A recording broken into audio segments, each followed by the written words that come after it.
मात्र सामाजिक विज्ञान के 30 प्रश्न पढ़ कर के चले जाना मेरे जो आप लोगों का काम हो जाएगा। जितने भी बच्चे क्लास 10th में हैं 2026 में अपना सामाजिक विज्ञान का पेपर देने वाले हैं, तो उनके लिए मेरे पर जो very very most important video होने वाली है। देखो आज मैं आप लोगों के लिए लेकर के आ गया हूँ सामाजिक विज्ञान के वेरी वेरी मोस्ट इंपॉर्टेंट बहुविकल्पी प्रश्न, यानी कि मेरे जो पूरी की पूरी किताब का ऑब्जेक्टिव प्रश्न होगा। मतलब कि इन प्रश्नों को पढ़ करके मेरे पर जो आप लोग आसानी से बोर्ड एग्जाम में तहलका मचा दोगे, और मेरी आप लोगों से गारंटी है कि एक भी प्रश्न आपका नहीं छूटेगा। देखो जितने भी बच्चे 2026 में अपना सामाजिक विज्ञान का पेपर देने वाले हैं, और पूरी की पूरी किताब का मात्र 30 प्रश्न पढ़ करके चले जाना। देखो मात्र पूरी किताब का 30 प्रश्न पढ़ कर चले जाना। मेरे जो वैसे तो आपकी किताब में हजारों प्रश्न हैं, लेकिन मुझे उनसे कोई मतलब ही नहीं। हजारों प्रश्न हैं लेकिन वो नाम के लिए ही हैं, बस उनका नाम ही है कि हजारों प्रश्न है आपकी किताब में। लेकिन जो मैं 30 प्रश्न जो लेकर के आया हूँ, बस ये 30 प्रश्न से क्या होता है, कभी वो प्रश्न आ जाता है, तो कभी ये प्रश्न आ जाता है, कभी ये प्रश्न आ जाता है, और बस बस हेरी फेरी में बस उसमें से प्रश्न आते हैं। बस 30 प्रश्न याद कर लो, 20 में 20 नंबर अपने ले जाओ। पूरा का पूरा सभी बहुविकल्पी प्रश्नों को लेकर के आए मेरे पर, जो बस रट लो, और बस पूरे के पूरे प्रश्नों को रट लो, और जब तक आप लोगों का पेपर ना हो जाए बस इन्हीं प्रश्नों को रटते रहो, और बस इन्हीं को रटते रहो। 20 में 20 नंबर पक्का हो जाएगा। ठीक है, तो जितने भी बच्चे क्लास 10th में हैं, तो इस वीडियो को अवश्य देखें, पूरा का पूरा वीडियो देखिए, मेरे जो आप लोगों का पूरा काम हो जाएगा। और मेरी आप लोगों से गारंटी है कि बोर्ड में जैसे ही बैठोगे एक भी प्रश्न आपका छूटेगा नहीं। देखो जितने भी प्रश्न हैं, सबसे पहले मैं आप लोगों को प्रश्न दिखा देता हूँ। देखो ये सब प्रश्न है जो कि 30 वेरी वेरी मोस्ट इंपॉर्टेंट प्रश्न है, जो कि मेरे को जो आप लोगों के लिए very very most important question है। तो यही सब प्रश्न आएंगे और इससे बाहर एक भी प्रश्न जाएगा भी नहीं। सब कुछ रियल एकदम यही प्रश्न मिलेंगे। तो चलिए एक एक करके सभी के सभी प्रश्नों के बारे में हम बात करते हैं। तो आप लोग क्या करिए कि सभी के सभी एकदम कॉपी में लेकर बैठिए, और कॉपी पे लेकर बैठिए और सभी के सभी प्रश्नों को नोट करते चलिए। चलो मेरे देखो सबसे पहला देखो प्रश्न क्या है, सबसे पहला प्रश्न है, और जितने बच्चों को अगर इनका आंसर पता है तो वो मुझे कमेंट में आंसर भी बता सकते हैं। पहला प्रश्न देखिए क्या कह रहा है कि इटली का एकीकरण किसके नेतृत्व में किया गया। मेरे जो very very most important question, double star वाला प्रश्न है, डबल स्टार वाला प्रश्न है, very very most important question कि इटली का एकीकरण किसके नेतृत्व में किया गया। तो मेरे जो लगा लेना, गैरीबाल्डी के नेतृत्व में किया गया था। तो ऑप्शन नंबर हमारा इसका ए ऑप्शन सही हो जाएगा, है ना। तो ए ऑप्शन को नोट कर लो। आगे देखो बात करते हैं प्रश्न नंबर सेकंड, कॉपी में नोट करते चलिए इन प्रश्नों को। प्रश्न नंबर सेकंड हमसे कह रहा है कि यंग इटली सोसाइटी का संस्थापक कौन था। तो यंग इटली सोसाइटी का संस्थापक कौन था। ए ऑप्शन दिए गैरीबाल्डी, बी ऑप्शन दिए काबूर, सी ऑप्शन दिए बिस्मार्क, डी ऑप्शन मैजनी। तो इसका राइट आंसर हो जाएगा मैजनी को सही कर लेना कि यंग इटली सोसाइटी का संस्थापक कौन था। तो मेरे जो हमारा राइट आंसर हो जाएगा मैजनी, हमारा पूरा सही ऑप्शन हो जाएगा। आगे बात करते हैं प्रश्न नंबर 3 के बारे में कि प्रश्न नंबर 3 को देखेंगे क्या कह रहा है। प्रश्न नंबर 3 कह रहा है कि फ्रांस की क्रांति कब हुई। तो फ्रांस की क्रांति कब हुई। तो ए ऑप्शन दिया है 1788, बी ऑप्शन दिया 1790, सी ऑप्शन दिया 1789, डी ऑप्शन 1787। तो इसका राइट आंसर हो जाएगा 1789 को सही कर लेना। तो हमारा राइट आंसर हो जाएगा प्रश्न नंबर 3 कह रहा है कि फ्रांस की क्रांति कब हुई। तो हमारा 1789 में हुई थी। तो ऑप्शन नंबर सी इसका सही हो जाएगा। चलो आगे बात करते हैं प्रश्न नंबर 4 के बारे में। प्रश्न नंबर 4 देखो very very most important question.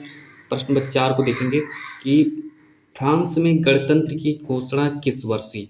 France में गणतंत्र की घोषणा किस वर्ष हुई। तो मेरे पर जो बस आंख मीच करके 1848 को सही कर लेना, एक नंबर फिर से मिल जाएगा। आगे देखो बात करते हैं प्रश्न नंबर 5 के बारे में। प्रश्न नंबर 5 देखो हमसे क्या कर रहा है कि नेपोलियन जो था इसका संबंध किस देश से था। जो नेपोलियन जो था ये किस देश से था। तो मेरे देखो नेपोलियन जो था ये फ्रांस का रहने वाला था। तो आप लोग फ्रांस को सही कर लेना, मतलब कि ऑप्शन नंबर बी हमारा पूरा सही हो जाएगा। तो नेपोलियन जो था फ्रांस का रहने वाला था। तो आप ऑप्शन नंबर बी को सही कर लेना। अब देखो आगे बात करते हैं प्रश्न नंबर 6 के बारे में। प्रश्न नंबर 6 जो हमसे कह रहा है कि भारत छोड़ो आंदोलन कब प्रारंभ हुआ। तो भारत छोड़ो आंदोलन कब प्रारंभ हुआ।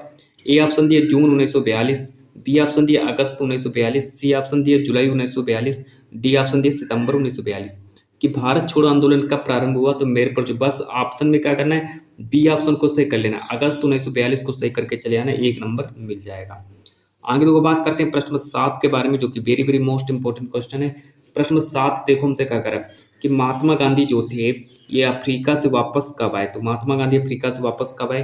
तो मेरे पर जो महात्मा गांधी जो थे ये अफ्रीका से 1915 में वापस आए थे। तो हमारा राइट आंसर बी ऑप्शन हमारा पूरा सही हो जाएगा। तो आप लोग क्या करिए ऑप्शन नंबर बी को नोट कर लीजिए। चलिए प्रश्न नंबर 8 के बारे में बात करते हैं। प्रश्न नंबर 8 देखो हमसे क्या कह रहा है कि भारत वापस आने पर गांधी जी ने अपना पहला सत्याग्रह कहाँ किया था। तो महात्मा गांधी जब भारत आए तो उन्होंने पहला सत्याग्रह कहाँ किया, तो लगा देना चंपारण में किया था। तो ऑप्शन नंबर ए को सही कर लेना कि भारत वापस आने पर गांधी जी ने अपना पहला सत्याग्रह चंपारण में किया था। तो ऑप्शन नंबर ए हमारा सही हो जाएगा।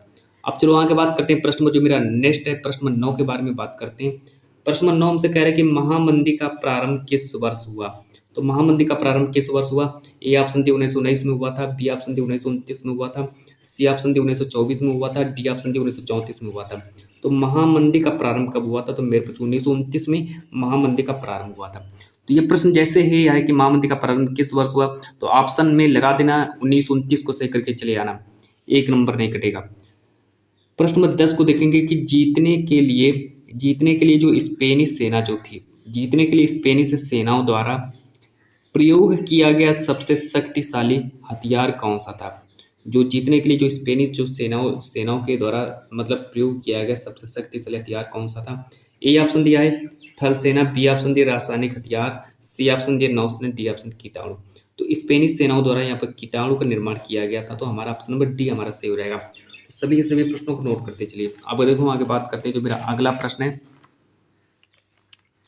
प्रश्न नंबर 11 के बारे में बात करते हैं। प्रश्न नंबर 11 देखो हमसे कह रहा है कि 1934 ईस्वी के सनलाइट साबुन के कैलेंडर पर किस भगवान का फोटो छपा था।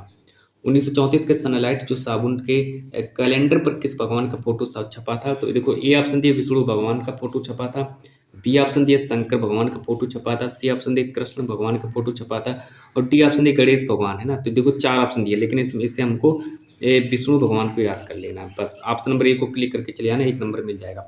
बिल्कुल एकदम रखा हुआ प्रश्न मिलेगा आपको ये बोर्ड में। अब देखो आगे बात करते हैं प्रश्न नंबर 12 के बारे में कि 1857 ईस्वी में बाल पुस्तकें छापने के लिए 1857 ईस्वी में बाल पुस्तकें छापने के लिए प्रेस किस देश में स्थापित हुआ। तो प्रेस जो था किस देश में स्थापित हुआ। ए ऑप्शन दिए जर्मनी में स्थापित हुआ था, बी ऑप्शन दिए भारत में स्थापित हुआ था, सी ऑप्शन दिए इंग्लैंड में, डी ऑप्शन फ्रांस में। तो 1857 ईस्वी में बाल पुस्तकें छापने के लिए प्रेस किस देश में स्थापित हुआ था। तो मेरे पर जो बस लगा लेना आंख मीच करके फ्रांस को सही करके चले आना, एक नंबर मिल जाएगा। अब चलो आगे बात करते हैं प्रश्न नंबर 13 के बारे में। प्रश्न नंबर 13 देखो क्या कह रहा है। प्रश्न नंबर 13 हमसे कह रहा है कि इनमें से किस राज्य में काली मृदा पाई जाती है। अब बताना कि किस राज्य में मेरे प्यारे बच्चों काली मृदा पाई जाती है। ए ऑप्शन दिए जम्मू और कश्मीर में पाई जाती है, बी ऑप्शन दिए महाराष्ट्र में पाई जाती है, सी ऑप्शन दिए राजस्थान में पाई जाती है, डी ऑप्शन दिए झारखंड में पाई जाती है। तो इनमें से किस राज्य में काली मृदा पाई जाती है। तो मेरे बच्चों ये प्रश्न मैं आपके लिए छोड़ रहा हूँ ना, आप लोगों के लिए छोड़ रहा हूँ। तो आप लोग मुझे इसका आंसर बताइए, कमेंट में कर दीजिए कि प्रश्न नंबर 13 का ऑप्शन कौन सा हो जाएगा। अब चलो आगे बात करते हैं प्रश्न नंबर 14 के बारे में। प्रश्न नंबर 14 हमसे कह रहे हैं कि पंजाब में भूमि निम्नीकरण का मुख्य साधन क्या है, मुख्य कारण क्या है। कि पंजाब में भूमि निम्नीकरण का मुख्य कारण क्या हो जाएगा।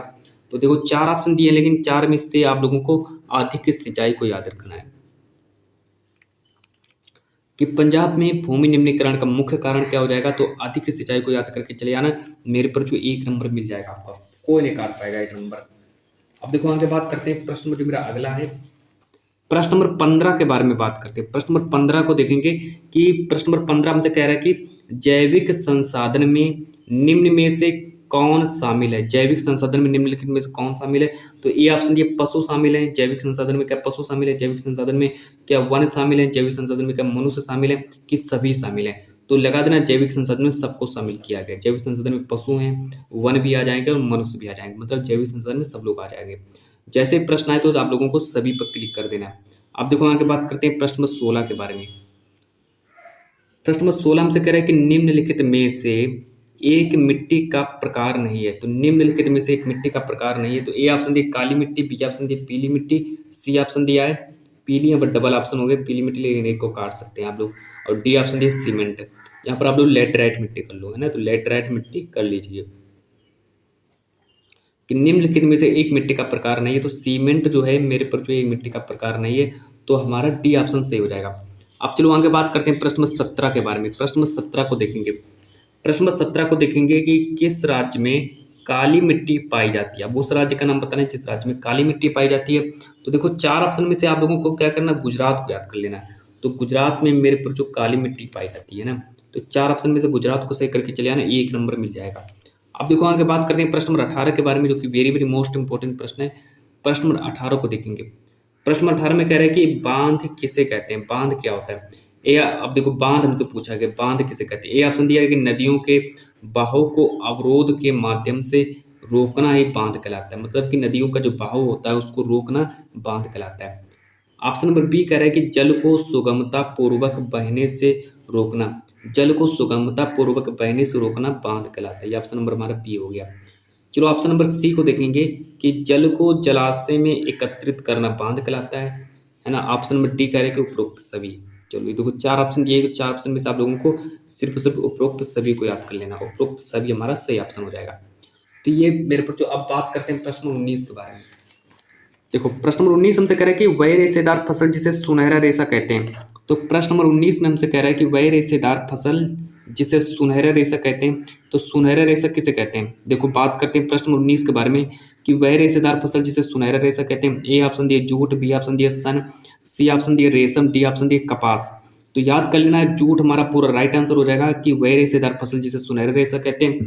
तो मेरे पर जो जूट को सुनहरा रेशा कहते हैं। चलो बात करते हैं प्रश्न नंबर 20 के बारे में। अब देखो हम बात करते हैं प्रश्न नंबर 20 को देखेंगे कि निम्न में से कौन सी एक रबी की फसल नहीं है। तो निम्नलिखित में से कौन सी रबी की फसल नहीं है।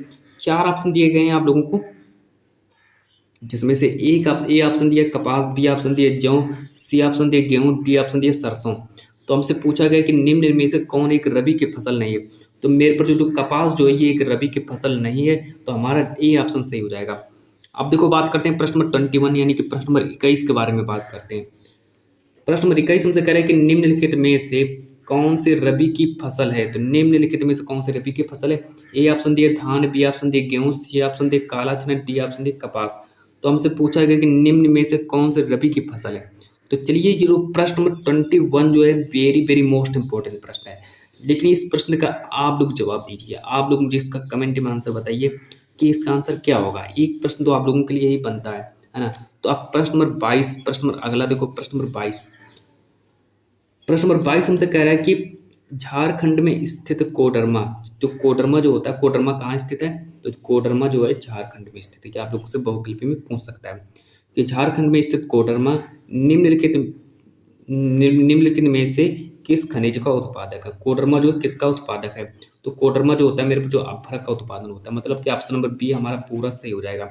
अब बात करते हैं प्रश्न नंबर 24 के बारे में। प्रश्न नंबर 24 को देखेंगे कि मोनोजाइट रेत में निम्नलिखित में से कौन सा खनिज पाया जाता है। तो मोनोजाइट रेत में निम्नलिखित में से कौन सा खनिज पाया जाता है। 4 ऑप्शन को देखेंगे पहले। ए ऑप्शन दिया खनिज तेल, बी ऑप्शन दिया यूरेनियम, सी ऑप्शन दिया थोरियम और डी ऑप्शन दिया कोयला, है ना। डी ऑप्शन कोयला दिया कि निम्न मोनोजाइट रेत में निम्नलिखित में से कौन सा खनिज पाया जाता है। तो मेरे पर जो आंख मीच करके थोरियम को से कर लेना, 1 नंबर मिल जाएगा, है ना। 1 नंबर आपको मिल जाएगा। अब देखो आगे बात करते हैं प्रश्न नंबर 26। प्रश्न नंबर 25 जो है हमारा पूरा मतलब वो थोड़ा गलत प्रश्न था, तो प्रश्न नंबर 25 को छोड़ करके हम प्रश्न नंबर 26 के बारे में बात कर रहे हैं।